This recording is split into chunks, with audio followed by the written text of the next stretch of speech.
नमस्कार जय जगन्नाथ। तो आज आमर घर बनैबा स्टार्ट होइछि। तो आज एटा होछि आमर किचन रूम जहाँकि किछि सरीनी एबे जस्ट स्टार्ट होछि। तो टाइल्स बर्तमान लगा लगी चली मिस्त्री हमको देखिकी हसुचंती कि वाओ मु वीडियो रे आसुची बोली तो टाइल्स गुड़ा तो मते बहुत एते खास लागु नथिला किंतु पड़ी सारला परे बहुत ही बढ़िया लागुची देखंतु। एटा होची रातिर वीडियो जहाँकि एते क्लियर आसीनी तो सॉरी जहाँकि मु एते भल से वीडियो करि पार नथिली बिजी रे थिली काहेकि ना घर काम चलुची। चाय पी लो चाय चाय चाय पी लो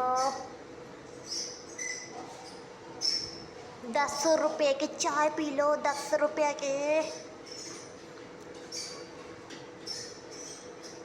वाल रे भी सब लगा लगी सरी टाइल्स और बहुत ही बढ़िया लगुला देखते मैं फोन टाक मु रोटेट कर देछि जहाँकि आपण मैंने फुल येटा देखिपारे।